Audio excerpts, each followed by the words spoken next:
não tô falando que não é um problema, pelo amor de Deus, longe disso. Mas você ter criança pequena, um bebezinho, uma bebê, né? Sim. Mais uma criança pequena, é muito mais difícil para você. A gente tem alguém que está assistindo agora que é mãe, que é pai, e tem criança pequena, porque é um desgaste muito grande, né? É um desgaste mental muito grande. Ainda você vai deixar a bomba na mão da sua mulher, cara.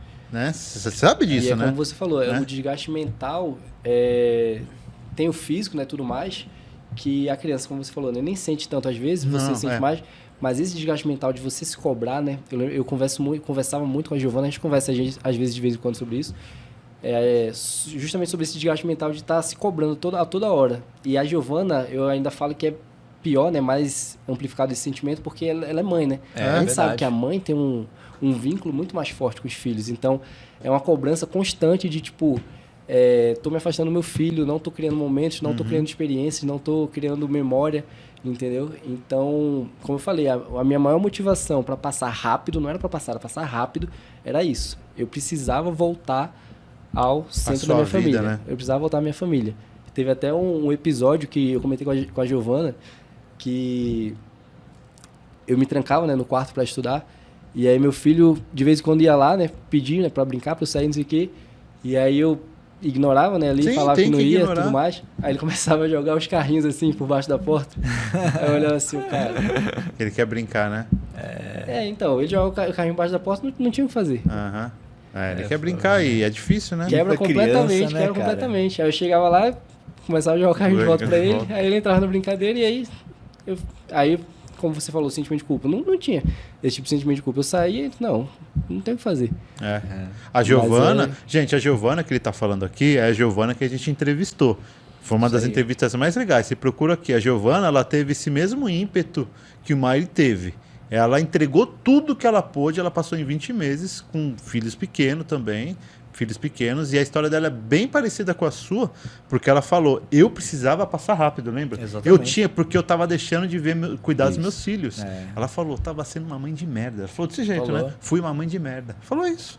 E o pessoal até falou assim, gostei da sua sinceridade e tal, porque ela falou, não fala comigo, porque eu sei que eu tô me matando pelos meus filhos. E ela conseguiu passar e hoje, tá super bem, né? E é igual, imagina, né? A gente tava falando aqui, a festinha das crianças ali, o pai não ia, mas e a mãe quando não vai, né, cara? Imagina o cara, né? Bem reunião pior. de pais, normalmente, o pai até pode estar com a mãe, mas normalmente a mãe sempre tá, né? Aí não tá a mãe, tava sempre o pai. Parece que comentaram na escola, né? Você separou, alguma coisa assim? Não, tá tudo certo, ninguém separou, mas é porque ela tá estudando. Eu achei engraçado ela falando que o marido dela já tava assistindo novela já pra poder conversar com nas festas de aniversário. Assiste as novelas pra saber o que tá acontecendo, porque chegava em festinha de aniversário, era só ele de homem e as mães, ou com o marido e ele lá de homem, né? Porque ela não ia, falou, não vou, ter que estudar. E ela ficava estudando, é impressionante. Mas é isso que você falou, cara, quando você tem um objetivo ali, tem que estar firme mesmo, é o que você falou, sabe, você tem que ter em mente que aquilo vai ser momentâneo, né? Vai doer, mas assim, que seja o menor tempo possível, né? Sim, isso. Ô Maí, não dá pra gente viver de si, mas você se conhecendo, se você não tivesse passado no ISS de São Paulo, hoje a gente está em 2025, você estaria estudando até hoje? Que nem eu falei, você se conhece, não dá para viver do si, né?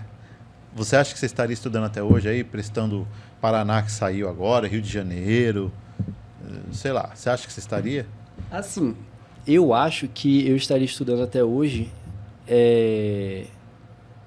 talvez por escassez de concurso, né? Porque desde da minha prova eu até às vezes faço essa reflexão. Cara, depois do ISS São Paulo, não teve um concurso grande assim, em 2024. Agora, né? Começou a sair agora, em 25. Então imagina se eu não tivesse passado, eu falo isso pra minha mulher direto, né?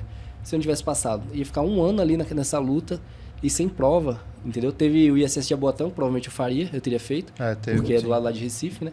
Aí teve o Cefaz Acre, só que a demanda foi muito baixa e eu não faria de jeito nenhum, mesmo se eu não tivesse passado, entendeu? Assim que saiu o ISS São Paulo, eu, como falei, eu segui no estudo e eu comecei a estudar para o Cefaz Rio. E aí você vê, até hoje não saiu. o Cefaz Rio. Aliás, saiu só tá agora, prova né? marcada, né? Pra maio, se não me engano. Que agora saíram 3, né? Foi o Paraná, Piauí e Rio. 3 de uma vez. Então, respondendo a sua pergunta, me conhecendo, não querendo pagar de falsa moral, mas eu provavelmente não estaria estudando porque eu teria passado. Mas talvez por causa desse cenário de escassez de concurso, eu estaria estudando. Não tem pra onde correr. Eu estaria estudando. E estaria no gás? Provavelmente não. Não? Provavelmente não. Não dá para manter esse gás. Como então. eu falei, eu fiz esses 2 pós ali, um colado no outro, mas eu não recomendo. Não é saudável. Não é saudável em todos os aspectos, todos os sentidos. Não é saudável. Hoje, tanto é que depois do ICS São Paulo, mesmo se eu não tivesse passado, a gente já tinha conversado com minha esposa. Eu só iria entrar num concurso se fosse um concurso muito atrativo de todas as formas, não só financeiramente falando, porque, na minha visão, hoje os grandes concursos são todos equivalentes, todos se equiparam, se não no início, em 5, 10 anos, se equiparam. Você tem razão, Então, teria que ser um concurso atrativo para a gente em termos geográficos, em termos de carreira, como o órgão, chega rápido do órgão, no topo também, né? Entendeu? Então, eu não iria entrar num pós para passar por aquele sacrifício de pós, que são 3, 4 meses, para fazer qualquer prova. Então, por isso que eu falei, eu não faria o Cefaz Acre, porque não é uma localidade de interesse pra gente, entendeu? Então, eu acho que eu estava nesse nível já de amadurecimento de cada vez mais dar um tiro certeiro. Então, fazer uma manutenção ali de estudo, né, uma manutenção mais tranquila, e quando saísse um concurso realmente que fosse bom de verdade pra gente, pra nossa realidade, aí sim, dá all-in de novo, 3 meses, 4 meses. Porque a gente sabe que é uma situação temporária, né? É uma situação de curto prazo, de 3 meses, dá para sustentar. Agora, você ficar por muito tempo, mais do que isso é demais. Porque você deu esse tiro curto aí que você falou que você não recomenda, você ficou 6 meses. 5, 6 meses. Pesado, cara, pesado. Fazer o que você fez, pesadaço. Você pegou o Mato Grosso, que já foi super pesado a prova, né? Aí depois, na sequência, 3 semanas de tristeza, já vai pro ISS São Paulo e começa de novo aquela porrada, né? Então, e como eu falei, no início, quando eu comecei os estudos, né, no pré, eu ainda participava de algumas atividades da casa, da rotina da Então, nesse esforço ali de pós, como eu falei, eu me abstive completamente, só mantive essa atividade de mercado, e aí isso gera consequências, né? Então, por exemplo, o meu filho, eu tive que reconquistar ele, vamos dizer assim, depois que passou a prova de ICS São Paulo. Por quê? Porque ele só queria fazer tudo com a mãe, entendeu? Eu não fazia mais nada com ele. Então, quando passou a prova, eu ia dar banho nele, ele olhava assim, mudou, o que é isso aqui? E ele tinha quantos anos na época? Então, quando eu passei, ele estava com 2 anos, né? 2 anos. Tá. 2 anos e meio. Eu comecei a estudar, ele tinha 1 ano, em agosto de 22, E aí, quando eu passei, ele estava com 2 anos, 2 anos e meio. Então... uma idade que se apega muito à mãe mesmo. Aí a criança naturalmente já se apega muito à mãe. Aí eu completamente me ausentei de casa, entendeu? Aí tive que reconquistar ele, botar ele pra dormir, dar banho, tudo, fazer tudo. Então, por exemplo, hoje em dia, não só hoje em dia, né, mas já tem um tempinho, eu que boto ele pra dormir. Quando minha esposa engravidou de novo, aí foi que precisou mais ainda, né? Eu botar ele pra dormir porque a bebezinha é dependente demais da mãe. Claro, ainda. Então, eu tive que reconquistar ele, entendeu? E aí isso é tudo um processo. Então, como eu falei, tinha falado do trauma, né? Você pensar em passar por tudo isso de novo, esse afastamento, depois ter que ter a reconquista e tudo mais. É cansativo, São coisas que... cansativo demais. O bom é que, assim, no final das contas, esse trauma, ele é passageiro. Ele passa, a gente fala que não fica um trauma definitivo, é só um trauma passageiro, é transitório.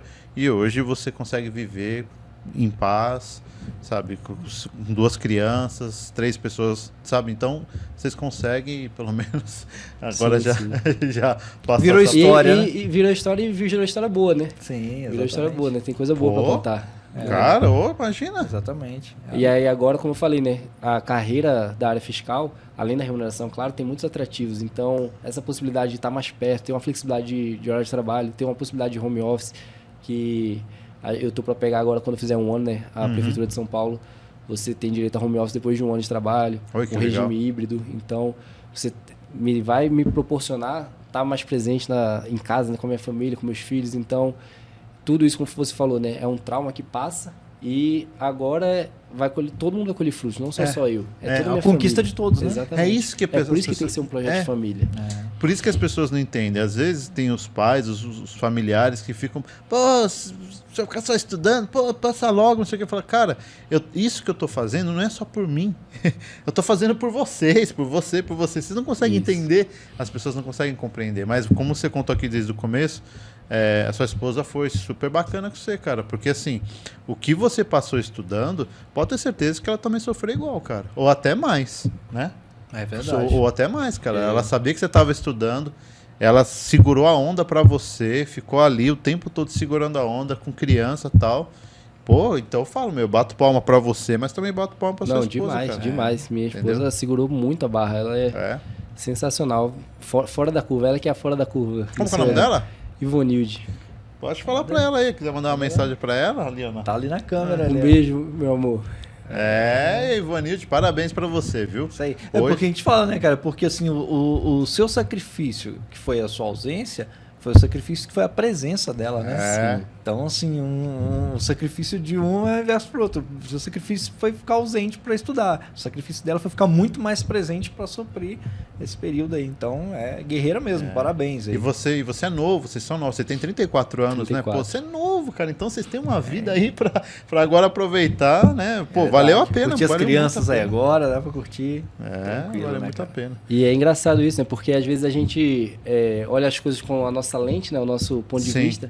E às vezes você não vê, né, a realidade de pessoas diferentes. Então, esse apoio aí incondicional que eu tive, que foi fundamental.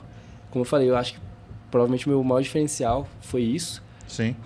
Às vezes, hoje, conversando com alguns amigos, né, que vêm conversar comigo, como eu falei, né, pedir dica para estudo, perguntar como foi e tudo mais, e que começa a estudar, muitas vezes eles vêm me falar que eles não têm esse tipo de apoio, entendeu? E, tipo, pra mim é uma coisa que meio que tem que ser assim. Você estava muitos passos à frente dos seus amigos. Sim, exatamente. Porque você teve seu apoio. Mas, gente, independentemente de você ter apoio ou não, você consegue. Pode ser que demore um pouco mais, você não tendo apoio? Pode ser. Mas vai atrás dos seus sonhos. Mesmo você não tendo apoio. É isso que a gente fala. Depende, né? A gente fala, depende única e exclusivamente de você. Com apoio é melhor? Sem dúvida nenhuma. É melhor. Mas o esforço ali é seu, cara. A luta é sua, a batalha é sua. É o que a gente tá falando. A conquista é de todos, É bom para todo mundo, mas quem tem que é você. É você, o cara, é você que vai ter que fazer às vezes ali. Então, se você consegue conquistar todo mundo ali, transformar isso num projeto de família igual o Mike fez, show de bola, porque aí você tem apoio, né? Você tem a retaguarda ali para te dar esse apoio. Mas se não tiver, vai sem retaguarda mesmo e vai na brabeza. Tem que ir.